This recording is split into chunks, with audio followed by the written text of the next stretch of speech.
Reasons why we lose our hair. Okay, it's not switching. Hold on. Okay. So the first reason that we lose our hair is genetics. It's a gift that we receive from our mother or our father, and it's written in our DNA. So that's something that we can't control. We have no control over it. But the good news is that our genetics only load the gun. There's other factors that pull the trigger. So although we got this gift from our parents, there's other factors that pull the trigger. So let's find one factor that pulls the trigger.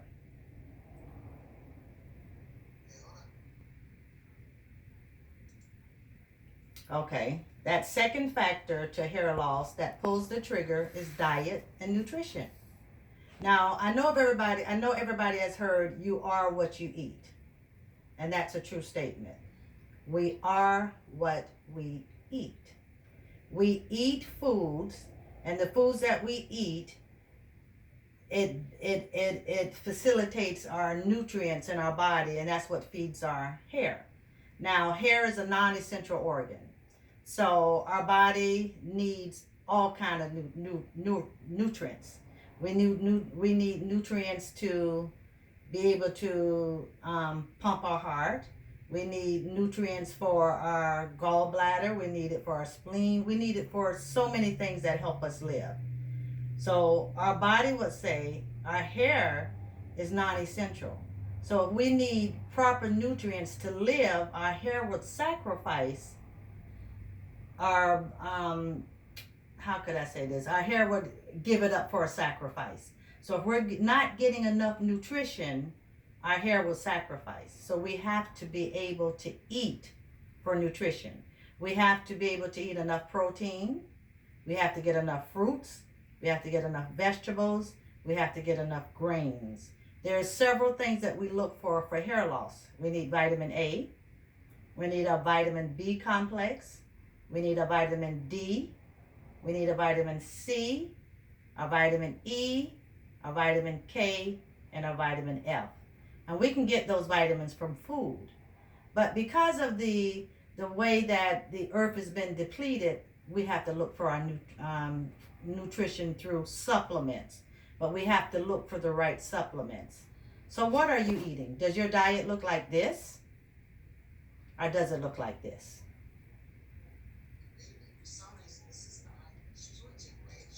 Next slide. All right, hold on. Okay. It's not switching the way it should be. All right. That's the next slide. Now, let's see what that slide is. We have hamburgers. We have pizza. We have fast food. It seems like something happened. There we go. Right. All those fast, greasy foods are empty nutrients. They don't feed our body. Actually, they cause inflammation.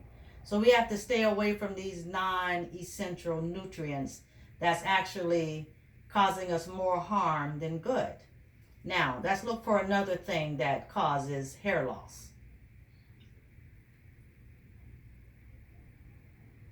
Medications.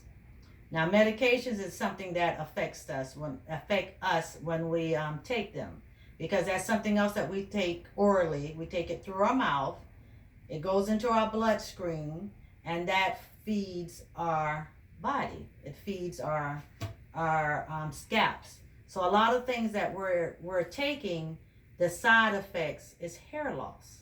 So let's examine some of the medications that cause hair loss. Some of the medications that cause hair loss are birth control pills, high blood medications, antidepressants, antifungal, and beta blockers, just to name a few. The next thing that causes hair loss is hormones. Now, this is something that in all phases of life, our hormones play into our body.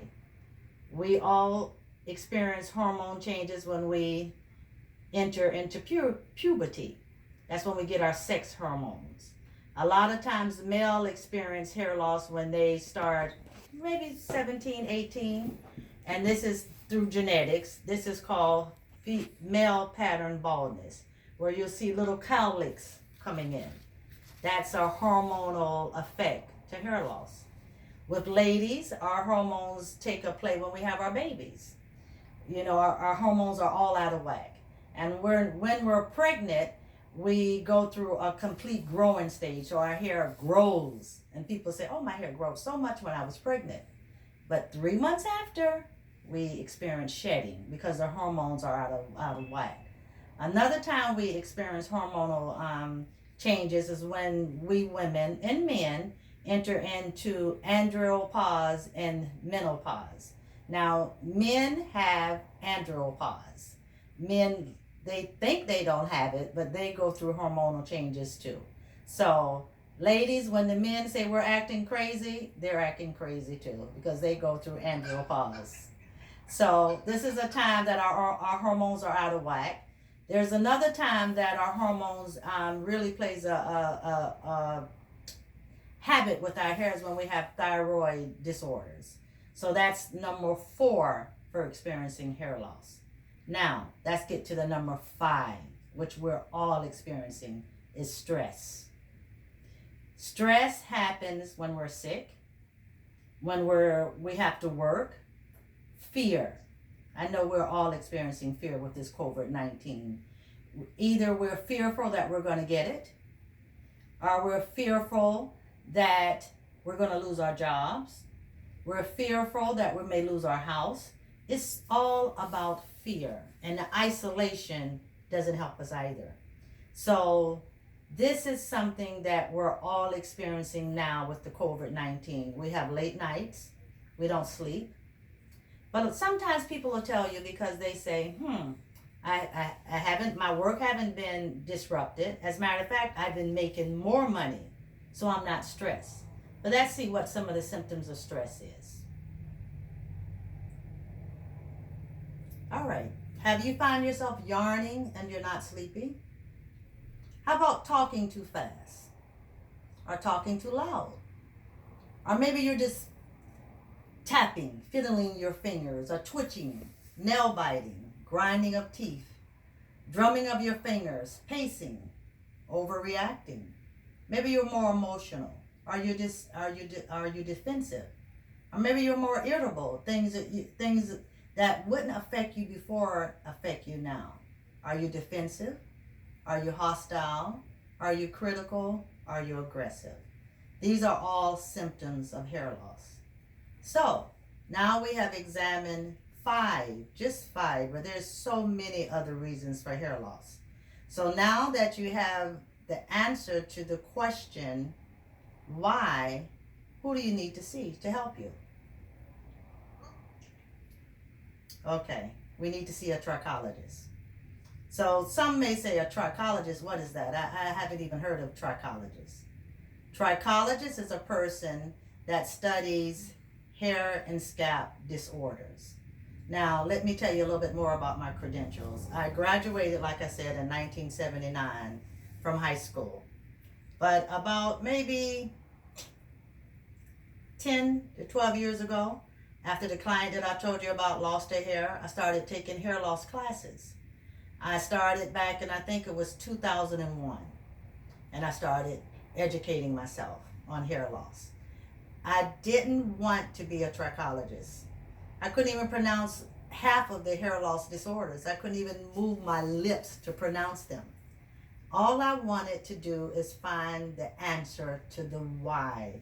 Was my client losing her hair, and what can I do to help her regain it? So back in 2001, I started taking classes. That led me to become a hair loss practitioner, and I was going to stop there. But the why kept me going further, so I became a trichologist. I graduated back in 2019 with my post-secondary education, where I have a diploma in trichology healthcare.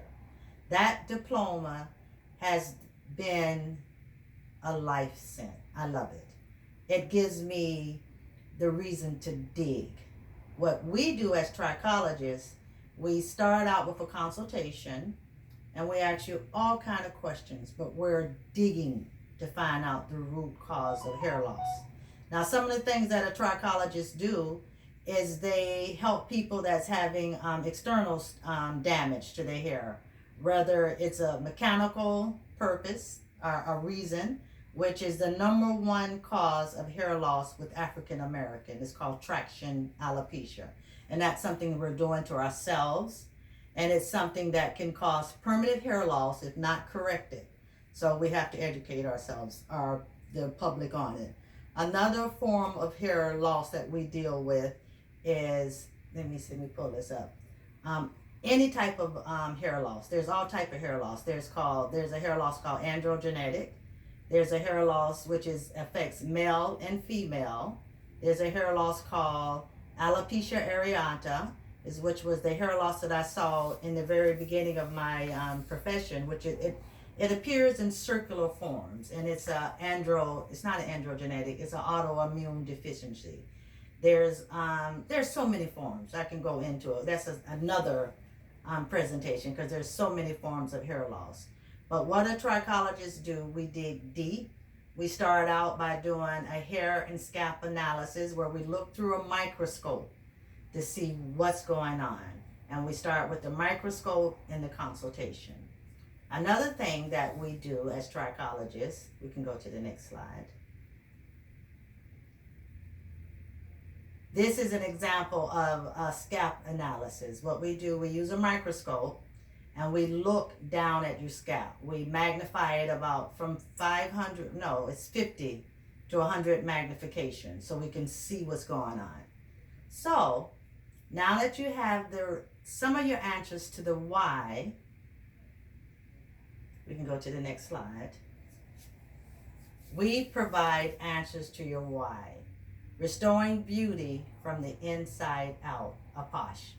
So if anyone on the call is experiencing hair loss, feel free to come in for a free a free hair and scalp analysis, so we can start with the digging to find out your why for experiencing hair loss. And that's the end of the presentation.